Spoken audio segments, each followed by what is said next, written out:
Hello everyone, welcome back to another video. So आज की video में हम बात करेंगे कि जब भी आप टीसीएस ज्वाइन करने के लिए आपको ऑफर लेटर मिल जाता है, ठीक है।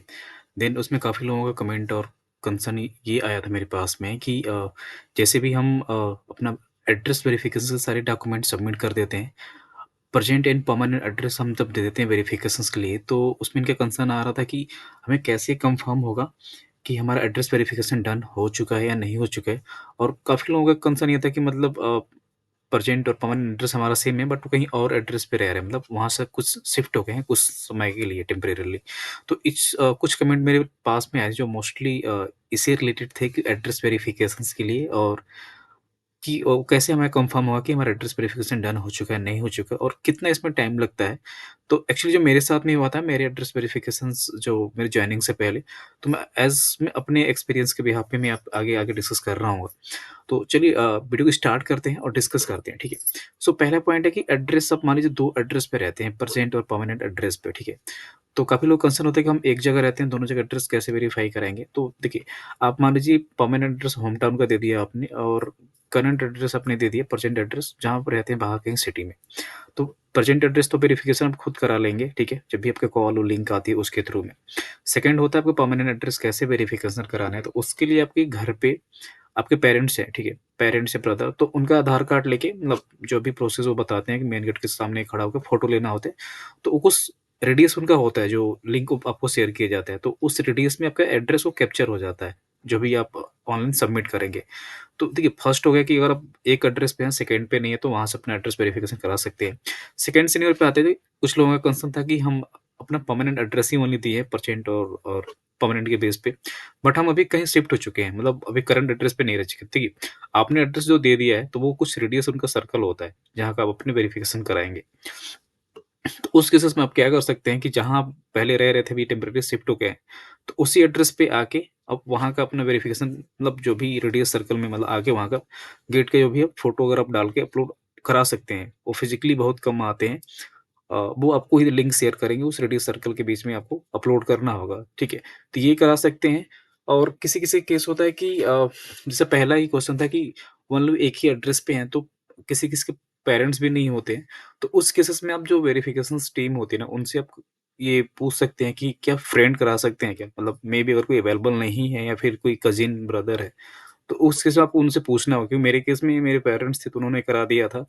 और सेकंड सिनेरियो की मतलब ये हुआ था कि अगर घर पे वो लोग नहीं हैं या फिर डिस्टेंस है, तो थोड़ा-सा वो जहाँ आपको परमानेंट एड्रेस या प्रेजेंट एड्रेस हो, उसी होम, मतलब जो भी आपने एड्रेस दिया है, वहीं का आपको गेट के सामने खड़ा होकर फ़ोटो अपलोड करनी होती है गेट का, वो एड्रेस वेरिफिकेशंस के लिए।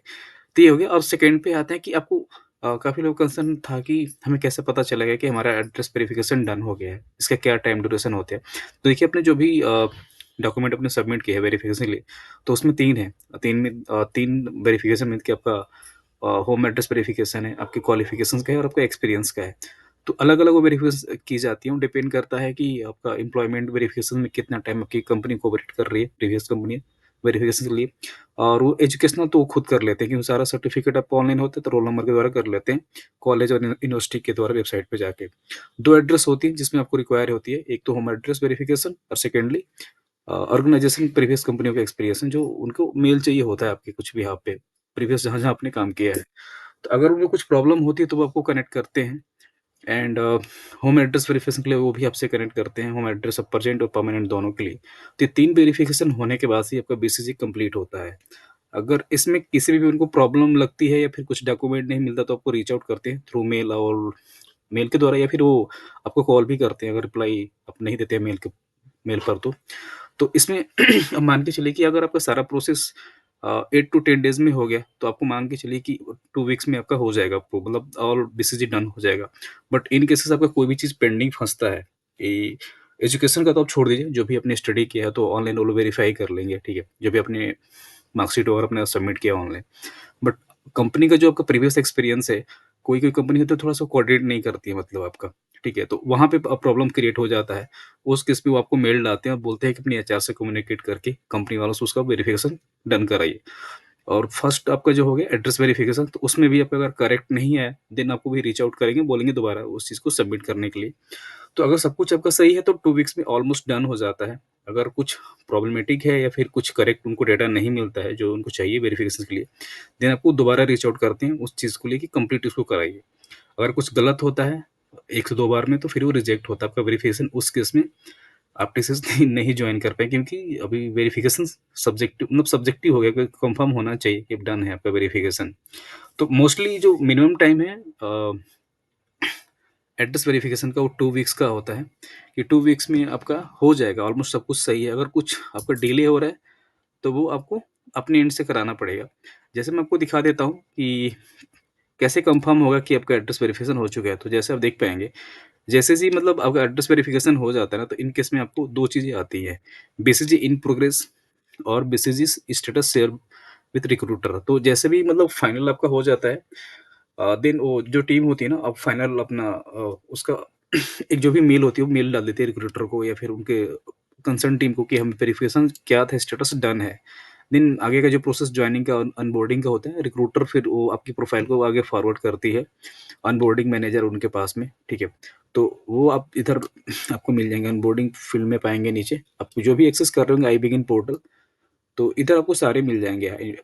आपको अनबोर्डिंग मैनेजर, अनबोर्डिंग जो टीम होंगी, तो सारे आपको मिलेगी। बट बीसीजी का ये स्टेटस आपका डन हो जाता है, तो बीसीजी इन प्रोग्रेस जब स्टार्ट होता है तभी होता है, इन प्रोग्रेस में दिखाएगा।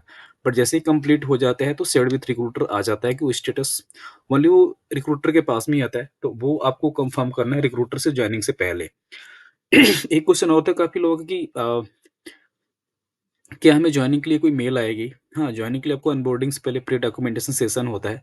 क्या-क्या आपको डॉक्यूमेंट लेके जाना है सबमिट के लिए। तो उस केसेज़ में आपको एक आपको जो मेल भी आती है ना, इसी में आपको डॉक्यूमेंट का भी सेशन है। एक्चुअली पर्सनल कुछ डॉक्यूमेंट इश्यूज़ में नहीं दिखा रहा हूँ ये, सिक्योरिटी रीज़न से। तो उसमें आपको पूरे डॉक्यूमेंट प्रिपेयर कर लेने हैं, क्या-क्या आपको एफिडेविट बनवाने हैं। अगर गैप है तो 6 मंथ से ज़्यादा तो आपको गैप एफिडेविट भी लगता है। मेडिकल का भी आपको कराना होता है एमबीबीएस डॉक्टर से, ओके, जाँच कराएगा ब्लड ग्रुप वगैरह, कुछ प्रॉब्लम नहीं है। तो ये सारे आपको पहले ही प्रिपेयर डॉक्यूमेंट कर लेने होते हैं। एंड हाँ, जैसे आपका प्री डॉक्यूमेंटेशन सेशन हो जाता है ज्वाइनिंग से पहले, अनबोर्डिंग से पहले, तो वो आपको कंफर्म एंड क्लियर बता देंगे क्या-क्या आपको डॉक्यूमेंट लेके आना है, और कुछ इस एक्स्ट्रा डॉक्यूमेंट आपको लगेंगी, तो वो आपको उसमें बता देते हैं, ठीक है। तो जैसे हमारे टाइम में 2000 जैसे 23 में उनको वैक्सीनेशन का भी चाहिए हो था, तो वो हमारे पास में था तो हमने लगा दिया था वो, बट बताया नहीं गया था। तो वो चीज़ें मतलब बता दिया जाता है कि आपको मतलब उसमें कोविड के बाद से सीन हुआ था ये। तो ऐसे कुछ एक्स्ट्रा डॉक्यूमेंट चाहिए होता तो प्री डॉक्यूमेंट सेशन में बता देते हैं। देन वो अगर डॉक्यूमेंट, फिर डॉक्यूमेंट वेरिफिकेशन भी होता है ऑनलाइन, कि अगर डॉक्यूमेंट आपको कैमरे के सामने दिखाना होता है, तो आपने वो ऑल डॉक्यूमेंट उनको दिखा दिया, देन आपका ऑनलाइन डन हो जाता है प्रे सेशन। देन आपको एक टेंटेटिव डेट शेयर करते हैं कब आपको अनबोर्डिंग चाहिए, तो वो आपको उस अनबोर्डिंग डेट पे जाके अपना जॉइनिंग प्रोसेस जो भी होता है कंप्लीट करना होता है। तो आई थिंक जिन लोगों का भी कंफ्यूजन या फिर कुछ क्वेश्चन थे बीसीसी के लिए कि वेरिफिकेशन में क्या-क्या प्रोसेस होता है और कैसे हमें पता चलेगा कि हमारा स्टेटस कंप्लीट हुआ है नहीं है। बट एक चीज़ आप मेक श्योर करना, जो भी आपका स्टेटस है वो ओनली आपको रिक्रूटर से ही पता चलेगा, इसमें और किसी के पास नहीं आपको होगा। तो मेक श्योर मतलब may be TCS HR reply नहीं करती हैं ऑन टाइम, सबको पता है। अब मल्टीपल कॉल, क्योंकि उनके पास मल्टीपल कैंडिडेट होते हैं जॉइनिंग के लिए और अदर चीज़ के लिए। तो थोड़ा-सा वेट करके आप अपने रिक्रूटर से ही कनेक्ट करें। वही आपको बताएगी आपको बीसीसी का स्टेटस क्या है, और एक बार बीसीसी का स्टेटस कंप्लीट होने के बाद से ही आपको आगे का प्रोसेस, जैसे बीसीजी के बाद से आपका प्री डॉक्यूमेंटेशन, अनबोर्डिंग का ये प्रोग्रेस चालू, क्योंकि वो जैसे रिक्रूटर आपका स्टेटस शेयर करेगी अनबोर्डिंग मैनेजर को, देन अनबोर्डिंग के लिए जो भी प्रोसेस होती हैं, डॉक्यूमेंटेशन सेशन और डॉक्यूमेंट ऑनलाइन डॉक्यूमेंट वेरिफिकेशन, वो चीज़ें चालू हो जाती हैं, ठीक है। उसके बाद से जब सब कुछ फाइनल होता है, देन आपका अनबोर्डिंग मेल आ जाता है ज्वाइनिंग के लिए, देन आपको उस डेट पे जाके ज्वाइनिंग करना होता है। तो आई थिंक जिन लोगों का क्वेश्चन ये सब चीज़ आई थिंक आपको मिल गया होगा। अगर कोई भी आपका कंसर्न या कुछ क्यूरी है तो कमेंट बॉक्स में कमेंट करके पूछ सकते हैं, मैं रिप्लाई वहाँ ज़रूर करूँगा। तो वीडियो को यहीं खत्म करते हैं। Thanks for watching.